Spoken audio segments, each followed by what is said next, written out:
name is Ilya Kudrin. I am the chief editor of Data.Wave webzine, a platform dedicated to experimental electronic music.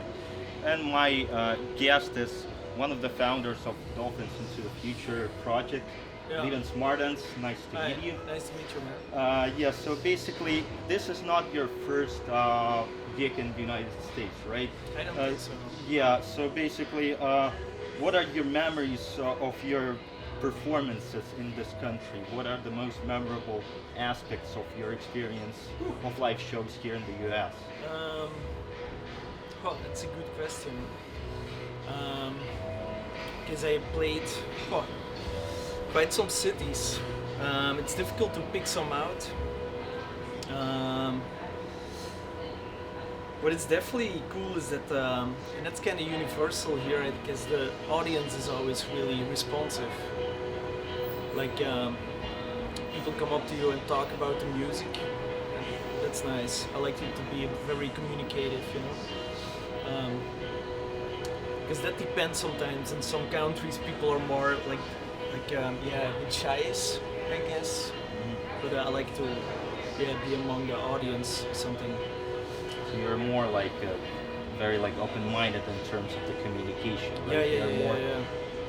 But like for instance in New York, I played twice in this great room called Issue Project Room, and those were two really amazing shows. They do a really good show.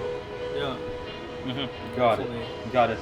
And we know that this is, as I said earlier, this is not your first and second performance. It's actually the third performance in New York and one of the many in the US.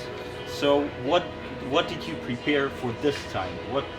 What other new sound directions we will see today in this show? I'll play some new music from just some new music I've been working on, like different pieces. It depends. Yeah. Mm-hmm. Got it. Your music has the aspects of electroacoustics and field recordings. So basically, do you think it's possible to teach how to do field recordings in a professional educational institution? I bet. Yeah.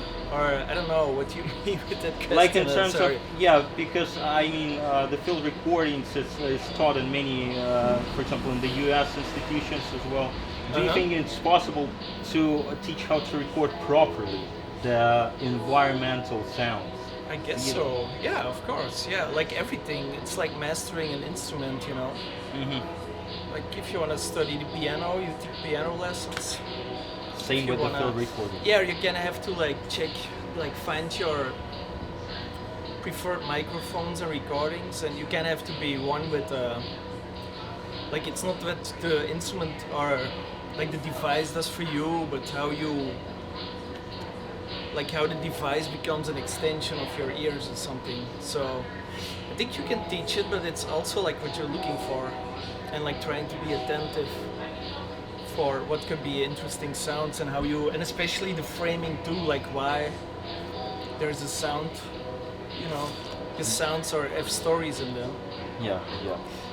How would you describe your own sound? Because I heard from some people who are actually very aware of what you're doing and they've been following you since the starting points, and they call it ecological ambient. Or do you think it's the right expression, or you would describe it the other way? No, I like to, sometimes I call my music natural music, because not only the field recordings, but in the, the other instruments, I try to make them sound as natural as possible, and you're actively, I saw some of your recent interviews, and the journalists are saying that you're actively exploring the new age genre. I don't know the style. I don't know. I guess it's in some way correct.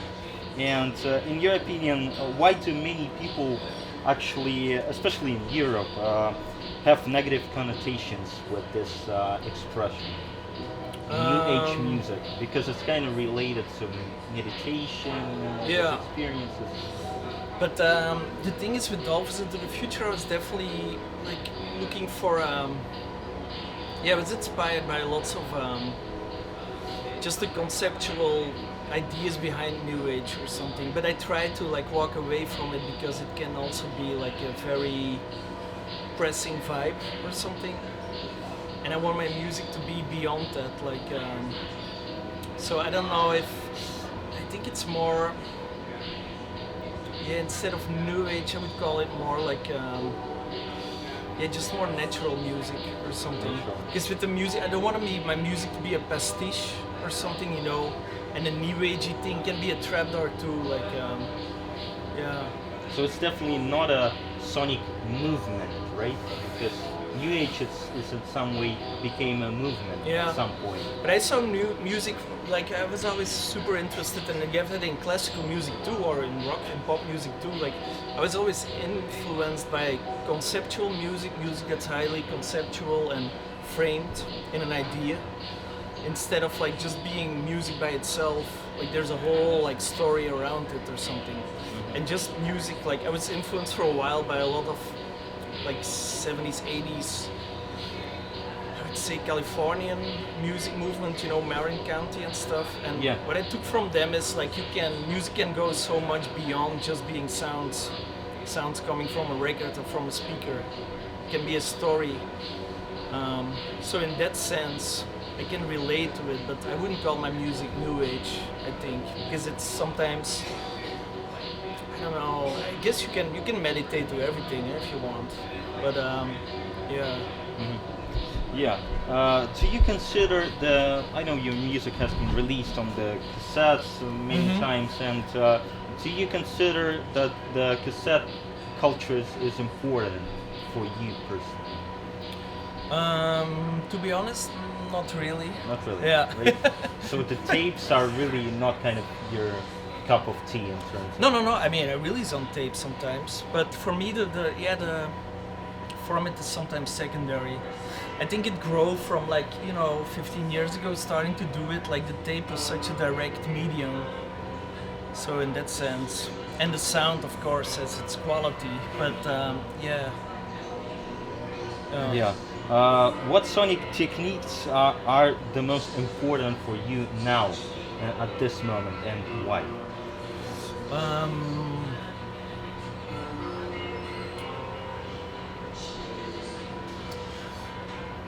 What sonic techniques?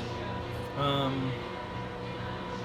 guess I take away a lot from how, concrete sounds, you know, Concrete how a sound develops, how you can either play the sound or you mimic the sound with something else, and layering and juxtaposing.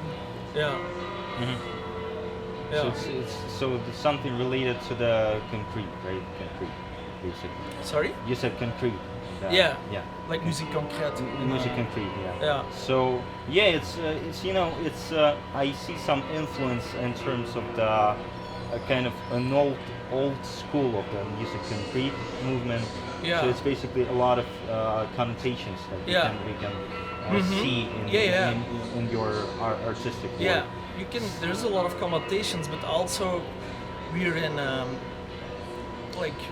2022, so it's also important that you develop and bring new influences too. Do you think the environment we live in kind of shapes your music direction, and do you think Belgian kind of environment really influenced on you on what you have been doing during your career? I mean, I've been living in Belgium, in Antwerp for a while, so of course the Antwerp environment, being the people and the history there, of course influences me, because I'm there having a dialogue with other people. But and sometimes you would go somewhere, that environment, but it could also be ideas, people, objects. Yeah. Lots of stuff. And in terms of the literature influences, do you think because Dolphins into the Future is the book, as we know, is one of the titles of the book, and basically, do you think that the literature plays a key role in your kind of inspirational path? The book Dolphins into the Future by itself doesn't. I mean, it influenced me like 14 years ago, but I wouldn't say it's an influence now. But for some projects, like newer projects I did, there's sometimes literature involved or situations, you know. What kind of writers are, like, would you mention? One of your current interests? It's difficult to, yeah. Like for instance, there's a piece I play and it's about one writer misread a quote from another writer, and that caused a whole historical misunderstanding, and that influenced, like, yeah. So yeah, just being open and see what grabs you or not. Yeah, and actually, I don't know, but I always thought about André Breton when I was kind of analyzing the music concrete sound. Yeah. Because there's a lot of kind of unintentional kind of non-intentional kind of sonic experiments that are really like on the subconscious level, but they're not programmed to be kind of to be done during the show. So it's like a spontaneous kind of thing. So basically, yeah. Yeah, the spontaneity from, like, because Breton was a surrealist, right? Yes. So that's definitely, yeah, but also he had his influence in the whole music concrete history. So yeah, of course it seeps through. Yeah. Do you consider yourself one of the people who are actually appreciate the work of Hafler Trio, the project by Andrew Mackenzie? Yeah, I don't know it that well, but there's definitely a time when I was exploring music. It passed through. Yeah. Yeah. That's true. So you had some kind of experience with it. What are your future plans in the artistic sense? There's there's always stuff happening. Like there's I'm working for sound for a movie. It talks about in Vanuatu, and it talks about idea, like it's together with an anthropologist who goes to Vanuatu a lot, and he's really interested in, like, you know, bringing home artworks that are in the Louvre that are stolen from Vanuatu, bringing it back. But there's also in the movie the same idea, like people from Vanuatu making fake art for tourists, you know, making an economy of that. And that's a project that's coming up, or I'm working on, and we'll go there to make some recordings and interview people. Some ensemble pieces, some records. Yeah. Yeah. So basically, the people of Oceania, the continent. Not really. That's now. It's a coincidence. It's also like my music is Western. I mean, I'm like from. So I don't know. It's not appropriation music or something. Or I try to stay away really a lot from being exotist and being, like, you know. Yeah. You're trying to be basically yourself as an artist. Yeah, I mean, it's the most important thing, like, yeah. Yeah. Well, thank you very much for the conversation. Yeah, thank you. I hope it was a bit worthwhile, you know. Yeah, of course, definitely. Yeah.